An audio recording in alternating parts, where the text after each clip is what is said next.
Hello guys, Gene here with G Squared Tactical. Start out today by saying it doesn't matter if we say something nice about a firearm or if we say something negative. We always have the naysayers coming in, getting angry with us about something. And as of recent, we say nice things about a particular firearm. Maybe someone had a bad experience with it, so they lash out at us, telling us that we receive firearms from manufacturers and that we're bought and paid for. We have literally, in our entire slightly over 2 years of being in existence, have received 3 firearms from manufacturers and a little bit of ammunition. So 99% of what we have, what we show, what we talk about is weapons that we have purchased with our own money. No different here. This firearm was purchased by me. It is in my name and was paid for by my debit card. So I am not bought and paid for by anyone. So everything I say here today is completely, utterly my opinion and my initial first thoughts. As I have not shot this gun, I literally just picked it up. It was literally just released yesterday. And I was very, very shocked that I was able to get my hands on one of these. And what these is, what I'm talking about is the Springfield Armory 2011 Prodigy DS or double stack. This is Springfield's offering in the 2011 or double stack 1911 category. I will start out by saying that Staccato is probably the brand that is most recognizable to most people in that category. But I will say that before I even knew Staccato as a name, I know that Rock Island was making a 9mm, I believe a 45, definitely a 10mm with a nice large flared mag well, double stack 1911. If that is such a thing as that, is kind of an oxymoron, but they were offering that, and it was somewhere in the 7, 8, maybe depending on where you were at, $900 category. I never had one because you know me, and you've probably watched the videos about some of the 1911 Rock Islands that I have had, and although functionally they seem fine, it's just the quality of the metal and the finish and things like that. I just wasn't sure how they were going to hold up. So I'm super stoked that someone, and I'm glad that someone was Springfield Armory, because as you guys know that have watched the channel, I am my absolute favorite by a lot, and I do own Dan Wesson and some of your higher end 1911s, but my absolute favorite 1911 is my Springfield TRP, and I just like Springfield 1911s in general. They are my favorite. So I was glad to see Springfield make an offering in this new age of everybody wanting 9mm double stack 19 or 2011s, and I was glad to see Springfield do that. In fact, I'm gonna try to hide my excitement a little bit because you know, I do want to be fair about my initial thoughts. And so I try to start, and rather than doing like some reviewers and you know, I'll start down here at the bottom and work my way up, a lot of times I'm just all over the place, because like I said, we have not shot this gun, and people say initial thoughts. Well, I want to give a true initial thought for when I actually picked it up off of the shelf and held the gun, what my initial thought was. Now, aesthetically, just very, very sexy. I mean, to me, there is something just super, super intriguing and sexy about an all black gun with some stainless accents on it. It's almost like an expensive tuxedo with a nice white bow tie or something. Like, I just think this is very, very sexy. So that was my first thought. Very good looking. And from a distance, without the reflex on here, I thought that it was a Staccato. So it does resemble it a lot of ways. And why not? Because it is a polymer frame that is attached to a carbon metal. It is a polymer grip profile that is attached to a carbon metal frame here via each top side of the grip, and also right here at the front of the trigger guard. So that's exactly the way a Staccato is set up. Now, when someone handed it to me. A lot of times in the store, they don't hand you the magazine. The store guy, counter guy, whatever, they'll press check it for safety, and then they'll drop the hammer, and then they'll hand it to you without the magazine. So of course, although I don't typically do this, of course I wanted to lock the slide back. And so the very first thing, again, I'm just going by the first things that I noticed about the gun. And when I went to, and I noticed that there were several people in the store that were holding this gun that almost dropped it several times. I'm like, what is that about? With that aggressive texture on the grip there, how can they be almost dropping it, you know? But what I learned is that slide lock there is definitely not going to be a good thing for someone that maybe bought this as their first gun or maybe not used to guns. It is, I mean, I get that it's recessed in there, trying not to be one of those situations where you're accidentally engaging it while you're shooting. I get all of that. And dropping it, you know, is easy enough. It does protrude away from the slide and has nice ridges or serrations on there. So that's fine. It's just how deeply recessed it is against the frame into the grip, top of the grip profile here. It's just, so if I had a negative, that would be one of them. Now my second thing I noticed is, yes, it's very thick through the grip, as you would expect. It is a double stack 9mm, and so you would expect to have a handful. For me, with these fat sausage short fingers, that was one of the things that I noticed. Now it's not a deal breaker for me. It feels very nice in the hand, very 1911 like. And so, but on the Hellcat, it has that same texturing on the grip panels on the side and the front as what you've seen on the Hellcat. Now it does have the checkering on the back of the grip with the beaver tail, very nice cut, really out there, so you can get a nice aggressive high grip. But the back of it has the checkering as you would be accustomed to seeing on the 1911s. But you know, if you've watched videos of ours in the past, that I was never a huge fan. I'm not a huge fan, period, of this sandpaper type texturing. Now, it looks good on this firearm. On the Hellcat, I didn't think it looked good at all. I thought it looked ridiculous. But I'm just not, literally every material that I have tried to scrape across this got stuck on it. One of the little cleaning rags that I had for an optic, it literally snagged a piece of it and started to unravel it. I mean, for fun at the range, nightstand, truck, something like that, great, you know, wonderful. But if you actually are going to carry this gun on your side, or even if you're able to conceal it, which I'm not so sure, this gun wouldn't be for everyone, that's for sure. With your other offerings out there, your P98, your Hellcats, your 43s, things of that nature, this is definitely going to be a handful, especially with a full magazine. If you slap a light on here and your optic on here, I mean, you're talking about you know, a well over 3-pound gun. So, you know, it's not for everyone. But if you're in the market for one of these, I am really intrigued and cannot wait to get to the range to shoot this gun to see how it's going to perform. Because for me, the Rock Island was just, I just don't like the quality of the Rock Island. And the Staccato and some of their offerings, and the Wilson Combat, so there's just way too much money. I'm not going to spend that kind of money on a gun that I'm scared to even lay it on carpet, that it might get a little scratch on it. So I'm intrigued by an offering with an MSRP of $14.99. I was very fortunate to pick this up for $13.99, and I'm sure as the newness wears off, it'll be even lower than that. So I'm excited to see. But anyway, so those are my first couple of things: the slide lock, the grip profile, this very aggressive texturing, and it is thick because, of course, you know, it is the double stack. Another thing I noticed is that it does have a checkered, extended, not ambi, but extended mag release that does not seem or look to be swappable at all. So sorry, Trey, for the lefties.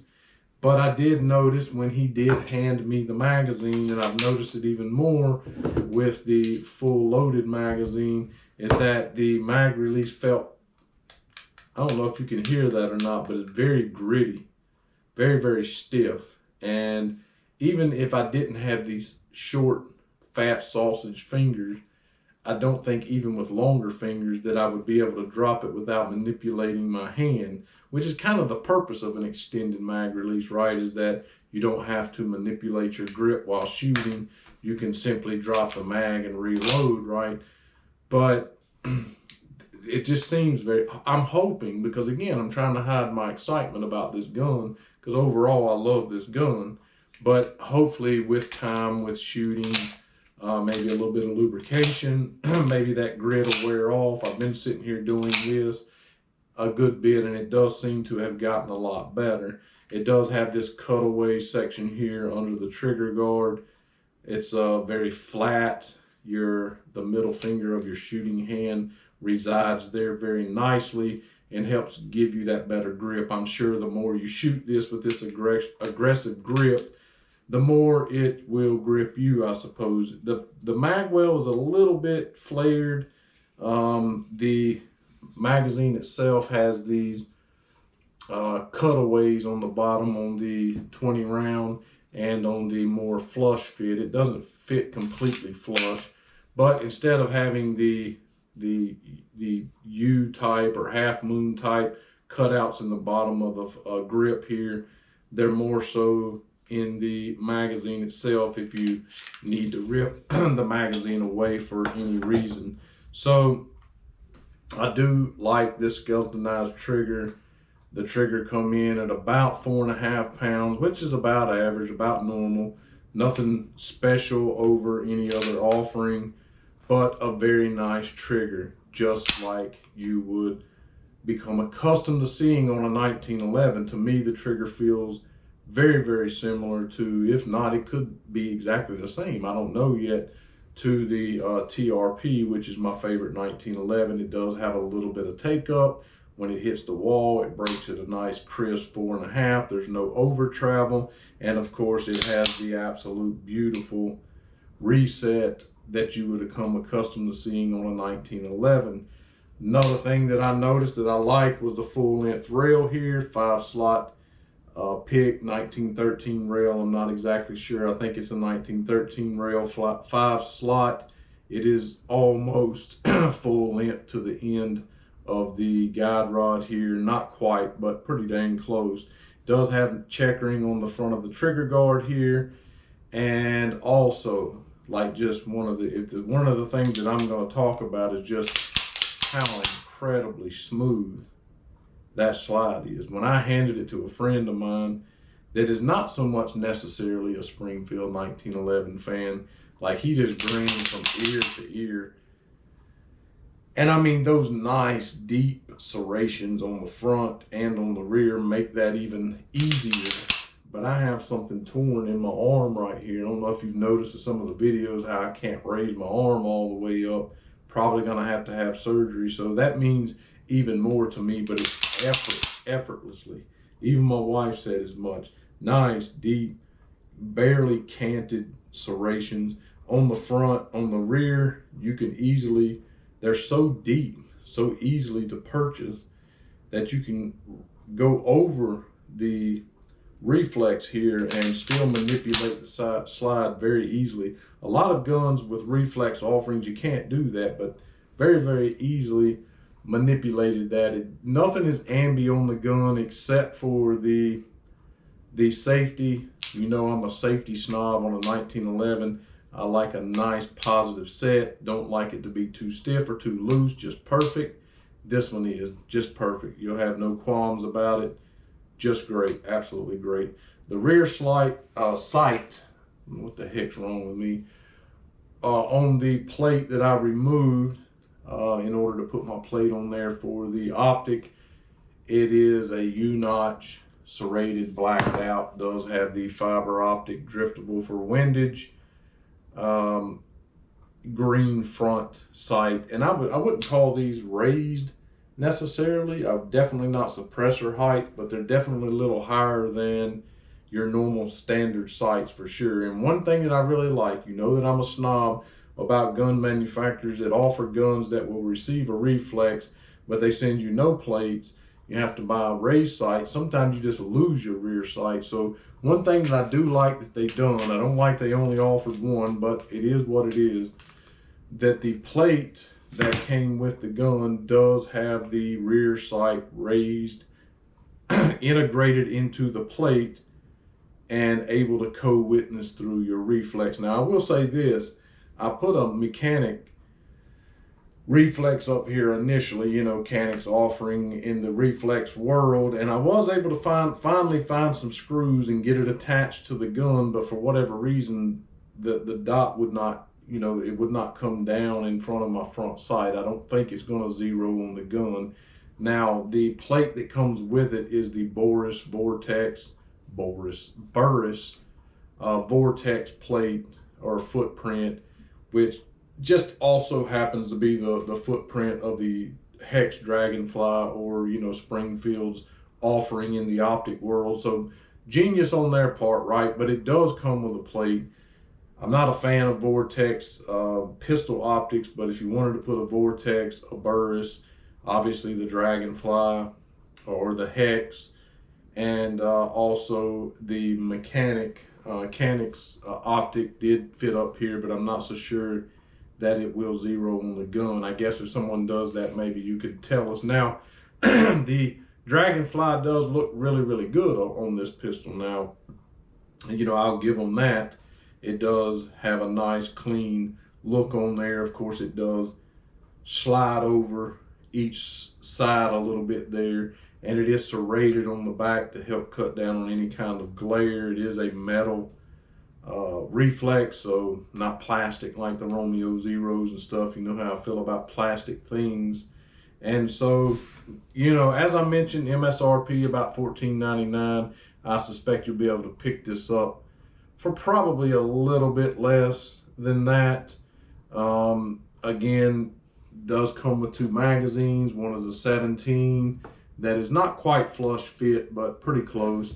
And then you have the 20 round mag here that, you know, looks like that when it is installed. We're going to put pictures up, of course. And carbon steel slide with black Sierra coat on there. Like I said, very, very sexy. The part of the frame that is actually not the grip profile here, so more so up here where the slide resides, that is also a carbon steel that has the Cerakote on it as well. Again, just very, very sexy. Has the bull barrel here, and it has this plate that comes with it, which actually I keep grabbing this. I already have the plate on here, but they teamed up with Agency Arms, and so the plate that they put on here, they call it the AOS, or the Agency Optic System. And you know, everybody knows they're good with cutting slides and things of that nature, so it's good they teamed up with them. As I mentioned, they do make some more plate offerings if you wanted to put an RMR or maybe a Leopold or Hollison. I don't know if they're available yet, but I heard they are going to be made. They're going to come in somewhere around $60.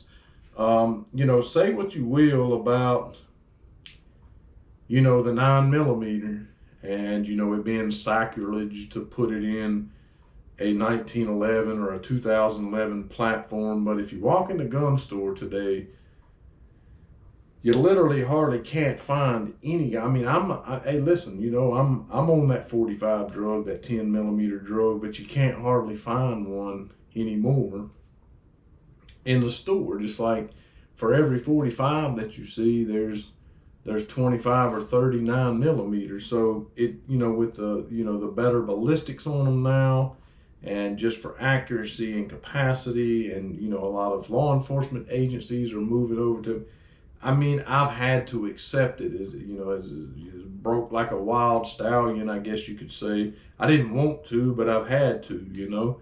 And I'm not going to be able to conceal this gun, especially not with this aggressive texturing on the grip here.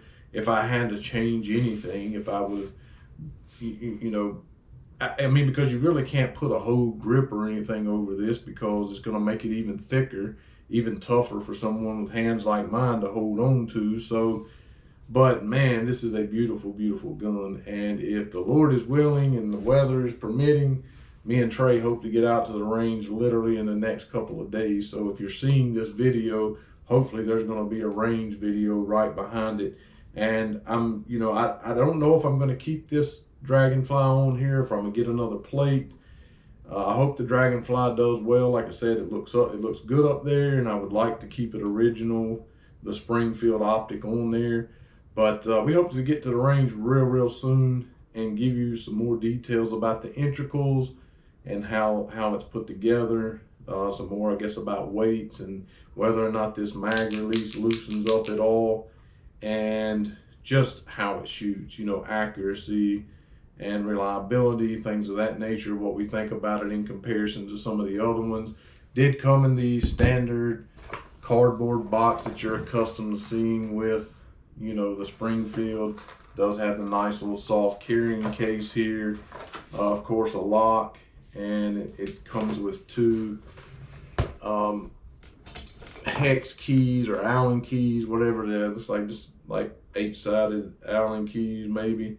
Not really sure. I think this one is probably to aid in taking it down. Not exactly sure what this one is for. Maybe it's for aid in taking it down, and one of them's to take the plate off, I think. I don't know. Forgive me, I'll look into that. But anyway, it does come with a nice little soft carrying case.